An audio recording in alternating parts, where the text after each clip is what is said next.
سے پہلے ایک سیشن میں نے دیکھا، بڑا انٹرسٹنگ سیشن تھا یہ. کیا آپ نے یہ نام سنا ہے کہ ہاؤ ٹو پریزرو اور نیچرل ریسورسز؟ ہم ان کا کتنا غلط استعمال کر رہے ہیں. نیچرل ریسورسز کا یہ ہے کہ یہاں پر اس سے پہلے ہمارے ڈی صاحب نے بڑی انٹرسٹنگ بات کی کہ ہم اپنی فارسٹ کو محفوظ کیوں نہیں بنا سکتے.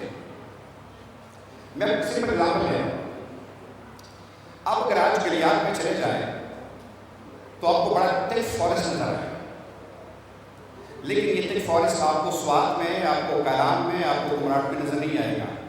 اور اس کی وجہ آج میں آپ کو بتانا چاہتا ہوں. دا بیسک ریزن از ہزاروں میں ایک پارٹیکولر قانون نافذ کر دیا گیا ہے. وہاں پر جنگلات کی اونرشپ لوکلز کو دی گئی ہے. ہمارے یہاں پرابلم یہ ہے کہ یہاں پر جنگلات کی اونرشپ لوکل کو نہیں دی گئی ہے، بلکہ ان کو ایک حصہ دیا گیا ہے. 60-40 کا ایک ریشو ان کو دیا گیا ہے. ہزاروں میں یہ ہے کہ جتنی بھی فارسٹ ہے اس کی اونرشپ لوکل بندے کو دی گئی ہے، لیکن سرکار کی مداخلت اس حد تک دی گئی ہے کہ اگر لوکل بندہ اپنے استعمال کے لیے بھی کوئی درخت کاٹنا چاہے تو پہلے سرکار سے پوچھے گا. تو آپ تصور کریں کہ اگر میں اپنی زمین میں کوئی درخت کاٹنے کے لیے سرکار سے پوچھوں گا کتنا مشکل کام ہے. تو اگر کوئی دوسرا بندہ اگر میں بھی پراپرٹی میں درخت کاٹے گا تو میں کہاں آپ کو پرمیشن دوں گا. تو سب سے پہلے حکومتی سطح پر ضروری یہ ہے کہ آپ اگر سیاحت کی بات کریں، اپنی کو ٹورزم کی بات کریں، تو آپ کو پرائیویٹ اونرشپ دینا ہوگی. اس کے بعد آپ سیاحت کی بات کر سکتے ہیں، آپ ایکو ٹورزم کی بات کر سکتے ہیں. وہاں انہوں نے ایک ٹرمینالوجی اس کی استعمال کر رہے ہیں. وہ ٹرمینالوجی ہے گزارا الاؤنس فارسٹ اسٹریٹجی. اور اس کا مقصد یہ ہے کہ اپنے درختوں کو آپ مینٹین کریں گے. سیکنڈلی، ہمیشہ جب آپ ٹورزم کی بات کرتے ہیں، ٹورزم جب تک سسٹینیبل نہیں ہو سکتی جب تک آپ اس میں لوکل انوالومنٹ نہ ہو. پاکستان کا سب سے خوبصورت ترین خطہ ہے گوادر. آپ سب کو پتہ ہے کہ گوادر کے لوگوں کا آج تک ایک ہی گلہ ہے کہ گوادر میں آپ پنجاب سے لوگوں کو لے کر آ گئے، آپ سندھ سے لوگوں کو لے کر آ گئے، آپ خیبر سے لوگوں کو لے کر آ گئے، لیکن گوادر کی اپنی کمیونٹی کہاں پہ ہے؟ اگر آپ کی اسٹریٹجی یہی رہی تو گوادر جو ہے وہ آئندہ 3-4 ڈیکیڈ کی بھی ترقی نہیں کر سکے گا. اس کی ریزن یہ ہے کہ آپ نے لوکل کمیونٹی کو انوالو نہیں کیا ہے. آپ جہاں پر بھی ٹورزم کرنا چاہے لوکل کمیونٹی کو ہمیشہ انوالو کرنا پڑے گا. یہاں پر ہمارا لنجپا پروجیکٹ ہے، انہوں نے قدر یہ بہتر کام کیا ہے کہ جو چھوٹے چھوٹے کام ہیں انہوں نے لوکل لوگوں کو ہائر کیا ہے. تو جب تک آپ لوگوں کو ہائر کریں گے تو آپ ٹورزم کو زیادہ پرزرو کر سکتے ہیں اور سسٹینیبل ٹورزم کی طرف جا سکتے ہیں. اس طریقے سے یہاں پہ ایک خاتون جو ہے کوشچن کر رہی تھی، بچی کوشچن کر رہی تھی کہ میرا تعلق جرنلزم ڈپارٹمنٹ سے ہے. ایک جرنلزم میں آپ کی تھیوری ہے، اس کا نام ہے ہیجمنی تھیوری، یا جس کو کہتے ہیں کلچرل امپیریلزم. یہ یاد رکھیں کہ جہاں پہ آپ ٹورزم کو پروموٹ کرنا چاہے تو وہاں کی کلچر کو پروموٹ کرنا سب سے بڑا کام ہے. ہم بدقسمتی سے باہر کے کلچر کو لاتے ہیں لیکن لوکل کلچر کو کبھی پروموٹ نہیں کرتے. یاد رکھیں ایک بندہ جب کراچی سے ہو کے آ جاتا ہے، لاہور سے آتا ہے، کسی باہر ملک سے آتا ہے، تو سب سے پہلی جو ایک چیز دیکھنا چاہتا ہے وہ ہے لوکل کلچر. یہاں کا کلچر کیا ہے، یہاں کے رہن سہن جو ہے طریقہ کیا ہے، ان کا ڈریس کیا ہے، وہ اپنی خوشی اور دل کس طرح مناتے ہیں. تو ہمیشہ سے کلچر کو پروموٹ کرنا بڑا ضروری ہے، جس میں چاہے NGOs کام کریں، حکومت کام کرے، لیکن جب تک آپ کلچر کو پروموٹ نہیں کریں گے تو آپ سسٹینیبل ٹورزم کی طرف نہیں جا سکتے.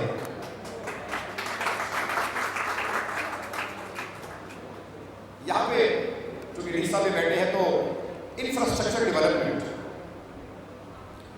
دنیا کا کوئی خطہ آپ نہیں جا سکتے کہ جہاں کا انفراسٹرکچر بہتر نہ ہو اور وہاں کی ٹورزم میں ترقی کی ہو. کیونکہ انفراسٹرکچر ڈیولپمنٹ صرف سڑک کی تعمیر کا نام نہیں ہے. انفراسٹرکچر ڈیولپمنٹ کا نام یہ ہے کہ ایک بندہ جب سینکڑوں کلو میٹر فاصلہ طے کر کے آپ کی طرف آئے گا تو ان کو وہاں پر فیسلٹیز کیا ہوگی، ہوٹل کا اسٹینڈرڈ کیا ہے، وہاں پہ پارکس کا اسٹیٹس کیا ہے، وہاں پہ کالجز کا اسٹیٹس کیا ہے، وہاں پہ اسپورٹس کا اسٹیٹس کیا ہے. تو جب تک یہ تمام چیزیں آپ مینٹین نہیں کریں گے you can never go for sustainable tourism. The most important thing, مجھے ذرا دیر ہوئی آج آنے میں، کنزرویشن آف وائلڈ لائف. ایک تو بدقسمتی سے ہم نے اپنے وائلڈ لائف کو کبھی چھوڑا بھی نہیں ہے، ہم تو اس کو ختم کرنے کے در پہ ہے. لیکن کنزرویشن آف وائلڈ لائف، آپ کو یہ جان کر حیرانی ہوئی، کل مجھے ایک بندہ کہہ رہا تھا کہ میں نے سوات میں نہیں، انہیں کہا میں نے کاٹن کے پہاڑوں میں مارخور کا شکار کیا. مارخور کے شکار کے لیے لوگ چترال آتے ہیں، کینیڈا سے، امریکہ سے، پتہ نہیں کہاں سے آتے ہیں. لیکن ہمارا کام آج بھی ہم نے مارخور کو پرزرو کرنے، اس کو کنزرویشن میں آج تک ہم نے کوئی اسٹیپ نہیں اٹھایا ہے. تو جب تک آپ وائلڈ لائف کو پروٹیکٹ کرنے میں اسٹیپس نہیں اٹھائیں گے، یقین کریں یہ وائلڈ لائف آپ کی ختم ہو جائے گی. تو اس سے جو آپ کا ایکو سسٹم ہے وہ ایکو سسٹم پورا آپ کا ڈسٹرب ہوگا اور ultimately you can not go for the sustainable tourism.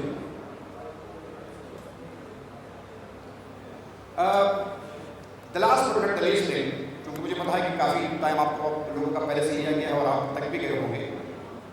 Sustainable tourism کے لیے جو سب سے امپورٹنٹ چیز ہے وہ یہ ہے کہ ہمیشہ جس جگہ پر آپ جاتے ہیں، ایک تو لوکل کلچر کا پروموشن ہے کہ آپ اگر خود کہیں پر جاتے ہیں تو آپ نے خود ان لوگوں کے کلچر کا، ان کی ہیریٹیج کا کتنا خیال رکھا. آپ کو یہ جان کر حیرانی ہوگی کہ ضلع سوات میں یہ جو ہمارا یہ والا ٹورزم ہے، اس کے علاوہ جو ہمارا ریلیجیس ٹورزم ہے، سوات میں، صرف ضلع سوات میں جو ہمارے پاس پرانے آثار ہیں، چاہے وہ بدھ مت کے ہیں، چاہے وہ ہندو شاہی دور کے ہیں، 200 مختلف مقامات پر یہ آثار ہیں. 200 مور دین 200. اور جو ابھی آج تک ہم نے ایکسپلور کیے ہیں وہ صرف 21 ہیں. تو آپ یقین کریں کہ آپ اس ریلیجیس ٹورزم کو کتنا پروموٹ کر سکتے ہیں. یہ جو صرف ڈسٹرکٹ بات ہے، یہ ادیانہ سیولائزیشن، ہندو شاہی سیولائزیشن، یہ مختلف سیولائزیشن کے لیے جس طرح ہمارے لیے ایک کعبہ جو ہے ایک مقدس جگہ ہے، تو سوات کے لیے ایک کعبے کی حیثیت رکھتا ہے. لیکن بدقسمتی سے آج تک ہم نے اس کو پروموٹ نہیں کیا. ہم بلکہ اپنے جو پرانے آثار ہے، اگر کسی کھدائی کے دوران یا گھر بنانے کے دوران وہ نکل آتے ہیں تو ہم حکومت کو نہیں بتاتے، ہم اس کو چھپانے کی کوشش کرتے ہیں. تو نیچرل کلائمیٹ کے علاوہ آپ اگر ٹورزم کو پروموٹ کرنا چاہتے ہیں، so you have to go for the religious tourism as well. Waikiki کی بیچز، ان کا کمال یہ ہے کہ دنیا کے تمام بیچز تو سردیوں میں بند ہو جاتے ہیں، لیکن وائکی کی بیچز وہ دنیا کی واحد بیچز ہے کہ جس کا ٹمپریچر گرمیوں میں 28 سے اوپر نہیں جاتا اور یہ سردیوں میں 16 سے نیچے نہیں آتا. اس لیے دنیا میں جہاں سب سے زیادہ ٹورزم ہے، ہوائی از ون آف دیم. تو 2012 میں ہمیں بھی ہوائی جانے کا موقع ملا اور ہمارے جو لوکل گائیڈ تھے وہ ہمیں ایک جگہ دکھا رہے تھے کہ یہ ہوائی ہے. اس کی سب سے بڑی اہمیت یہ ہے کہ جو اس وقت امریکہ کا پریزیڈنٹ ہے Barack Hussein Obama, he belongs to Hawaii. پھر اس نے ہوائی کی دیگر اچھائیاں بیان کرنی شروع کی کہ ہوائی امریکہ کا وہ اسٹیٹ ہے کہ جہاں پہ روزانہ 3 دفعہ بارش ہوتی ہے.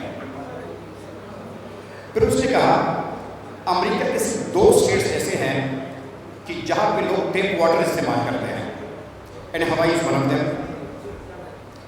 اور پھر اس نے کہا کہ یہ جو ہوائی کے پہاڑ آپ کو نظر آتے ہیں، اس میں ہم نے نیچرل ریزروائرز بنائے ہیں جو بارش کا پانی یہاں پہ جمع ہوتا ہے اور پھر پہاڑوں کے نیچے سے یہ پانی فلٹر ہو کے ہم تک پہنچتا ہے، پھر ہم اس کو استعمال کرتے ہیں.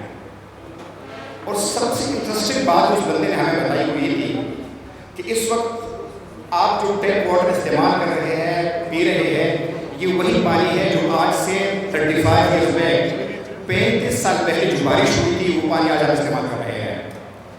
اور دوسرے الفاظ میں آج اگر بارش ہوائی میں ہوگی تو جو پینے والا بندہ ہوگا یہ پانی 35 سال بعد استعمال کرے. دیکھیے پاکستان میں جو ہے ٹورزم اور اس کا جو ہے بہت زیادہ اسکوپ ہے، اور اسپیشلی سوات ایریاز اور جو ناردرن ایریاز ہے تو ہمارے ساتھ پاکستان سے اوور آل کنٹری سے زیادہ لوگ جو ہے ہمارے پاس جو ہے ناردرن سائڈ پہ ضرور آتے ہیں. تو جیسے آج کل ہمارے پاس کلائمیٹ چینج اور اس کے ریلیٹڈ ہمارے ساتھ بہت زیادہ پرابلمس پاکستان میں آئی ہیں، پولوشن وغیرہ ہو گیا، اسپیشلی جو ریسنٹلی ہمارے پاس سوات میں جو فلڈز وغیرہ آئے تھے، تو آبویسلی اس کے لیے اسٹیٹ اور جو گورنمنٹ ہے تو وہ تو قدم اٹھاتی ہے، اسٹیپس اٹھاتے ہیں، لیکن ایز اے انڈیویجول ہمیں بھی جو ہے، جیسے ہم ابھی یہاں پہ اس کیمپ کے لیے آئے ہیں تو آبویسلی ہم نے زیادہ سے زیادہ سیکھا، اور ایز اے پاکستانی سٹیزن ہمارا یہ مطلب ہماری رسپانسبلٹی ہے کہ ہم جو ہے کلائمیٹ چینج کو زیادہ سے زیادہ اس کے اویئرنیس لوگوں تک پہنچائے، اور ٹورزم بھی اس کے ساتھ ہی بالکل ریلیٹڈ ہے. تو جتنا جو ہے ہمارے پاس جو انوائرمنٹ اور وہ اچھا ہوگا تو اتنی زیادہ سے زیادہ ہمارے پاس جو ہے لوگ اوور آل پاکستان سے بھی even through out the world جو ہے وہ ہمارے پاس وزٹ کریں گے اور پاکستان کی بیوٹی کو وہ دیکھیں گے. میں سمجھتی ہوں کہ موسمیاتی تبدیلی جو ہے تو آج کل کا ایک بہت سنجیدہ اور اہم مسئلہ ہے، اور اس کو ٹیکل کرنے کے لیے ہم اگر انفرادی طور سے شروع کریں تو وہ میں سمجھوں کہ سب سے امپورٹنٹ سٹیپ ہے. سب سے پہلے ہم اویئرنیس جو ہے تو وہ میں ایک مین فیکٹر سمجھتی ہوں اس کو ٹیکل کرنے کے لیے. جب تک ہم اویئر نہیں ہوں گے کہ یہ مسئلہ کیا ہے تو تب تک ہم اس کے لیے سلیوشن نہیں لا سکتے.